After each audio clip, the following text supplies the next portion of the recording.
From the Hindu Kush to the Rockies, a journey from Kabul to Colorado in community-led transformation, a memoir of resilience, advocacy, and transformation by Homayun Milad. Episode 19, Pioneering the One Village One Product Movement in Afghanistan and Tajikistan.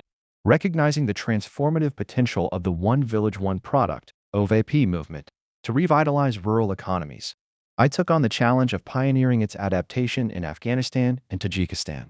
In these regions, where economic hardship and limited market access had long constrained community development, a model like OVAPE held promise, not just as a strategy for economic growth, but as a framework for resilience, self-sufficiency, and empowerment.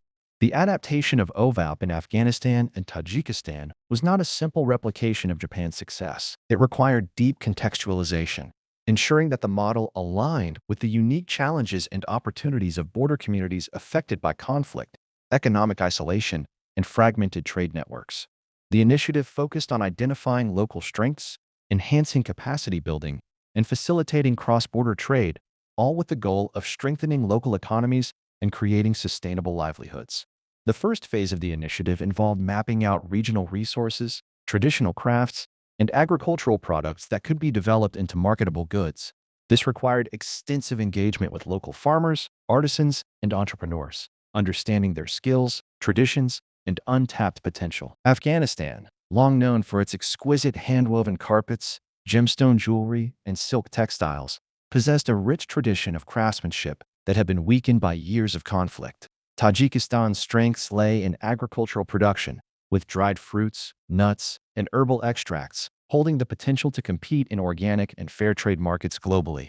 Through this mapping process, we identified products that could serve as economic anchors for their communities, fostering pride and generating income. Training was key to ensuring that these products could meet competitive market standards.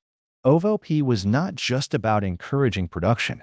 It was about equipping local entrepreneurs with the tools and knowledge to thrive in regional and global marketplaces. Producers were trained in quality control, branding, and marketing strategies, ensuring that their goods stood out in competitive trade environments. They learned how to refine their craftsmanship, improve packaging and design, and leverage business practices that would make their products attractive beyond local bazaars. The transformation of these small-scale producers into market-ready entrepreneurs was one of the most rewarding aspects of the initiative. However, the true innovation of OVAP in Afghanistan and Tajikistan lay in its cross-border trade facilitation. Historically, these neighboring communities had struggled with restricted market access, their economies fractured by regulatory hurdles and political instability. OVAP sought to break down these barriers, fostering economic cooperation between Afghan and Tajik producers. Through trade fairs, networking events, and policy dialogue, the initiative created linkages between buyers, sellers, and distributors across the border, ensuring that Afghan carpets found markets in Tajikistan and Tajik dried fruits reached Afghan buyers. These trade connections were not just about commerce. They were about strengthening regional ties, fostering stability, and building interdependent economies that could resist external shocks. Yet, challenges remained. Market competition was fierce, requiring local producers to differentiate their goods from mass-produced alternatives. Infrastructure posed a significant hurdle. Poor transportation networks, lack of proper storage facilities, and inefficient logistics threatened to slow progress. Access to financing and investment was another critical issue, as small-scale entrepreneurs struggled to secure funding to scale their businesses. Addressing these challenges required multifaceted strategies, including advocating for infrastructure improvements, engaging local banks and investors, and creating cooperative networks where producers pooled resources to increase efficiency. Despite these obstacles, OVAP proved its worth as a community-driven model for economic resilience. It demonstrated that self-reliance, cultural preservation, and entrepreneurship could thrive, even in regions affected by conflict and instability. By focusing on local strengths, capacity development, and regional trade cooperation, OVAP empowered Afghan and Tajik communities to redefine their economic futures.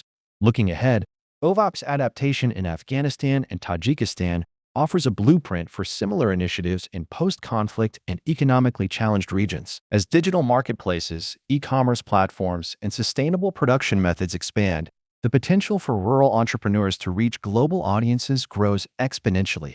The model remains a powerful testament to the idea that economic revitalization begins at the local level, with communities harnessing their own talents, resources, and ingenuity to shape their destinies. We'll continue this story in the next episode, so stay tuned. Adapting OVAP to Afghanistan's rural economy. The adaptation of OVAP in Afghanistan required deep contextualization, ensuring that the model aligned with the realities of rural communities, traditional industries, and existing market structures. The initiative focused on three core strategies that would enable local producers to thrive in competitive markets while fostering regional economic interdependence. Identifying local strengths. The first step in implementing OVAP was mapping out regional resources, traditional crafts, and agricultural products that could be developed into marketable goods. This process involved extensive field research, engaging with local artisans, farmers, and entrepreneurs to identify products with strong cultural significance and economic potential. Afghanistan's handwoven carpets, gemstone jewelry, silk textiles, and saffron production were among the most promising industries. These products had historical significance and global appeal, yet lacked modern branding, quality control, and access to international markets. By leveraging local expertise and indigenous resources, OVAP ensured that economic development was rooted in the strengths of each community rather than imposing external models that did not align with local realities. Capacity building for local producers. Once high-potential products were identified, the next step was training local producers in quality control, branding, and market expansion to ensure that their goods met international standards. This was critical for enabling small-scale entrepreneurs to compete with mass-produced goods in both regional and global markets. Capacity-building efforts included technical training and production techniques, ensuring consistency and quality, workshops on branding and packaging, helping producers create marketable identities for their products, business development programs, equipping entrepreneurs with financial literacy, pricing strategies, and export readiness. These efforts transformed local producers from subsistence artisans into competitive entrepreneurs, capable of navigating complex market dynamics and expanding their businesses beyond their immediate communities. Cross-border trade facilitation. One of the most innovative aspects of OVAP's adaptation in Afghanistan was its focus on strengthening economic ties between border communities. Historically, trade between Afghanistan and neighboring countries had been fragmented, with limited infrastructure and regulatory barriers preventing seamless commerce. OVAP sought to break down these barriers, allowing local businesses to access broader markets and create interdependent economies. This was achieved through cross-border trade fairs, where Afghan entrepreneurs could showcase their products, establish business partnerships, and negotiate trade agreements. Market linkages, connecting producers with regional distributors and international buyers. Policy advocacy, working with local governments to simplify trade regulations and improve logistical networks. The results were remarkable. Afghan traders found new demand for their handcrafted goods in neighboring markets, while agricultural producers expanded their exports to international buyers. This economic interdependence fostered regional stability, proving that trade and cooperation could be powerful tools for peace-building. Challenges and lessons learned.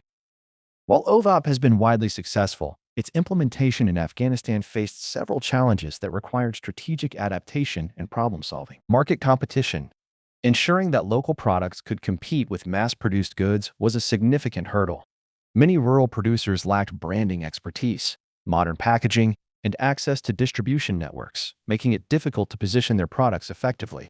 To address this, OVAP emphasized strong branding and quality assurance, ensuring that products were market-ready and differentiated from generic alternatives. Infrastructure limitations. Many rural communities lacked transportation and logistics networks, making it difficult to scale production and distribution. Roads were poorly maintained, and access to storage facilities and export hubs was limited. OVAP worked to bridge these gaps by partnering with local governments and development agencies to improve transportation infrastructure and establish centralized processing centers. Financial constraints. Access to capital and investment remained a major challenge for small producers, who often struggled to secure funding for equipment, raw materials, and expansion efforts.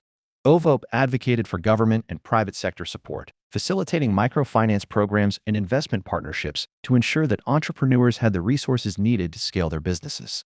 Despite these obstacles, OVAP demonstrated that community-driven economic models could create lasting impact, fostering self-sufficiency, cultural preservation, and economic growth. We'll continue this story in the next episode, so stay tuned.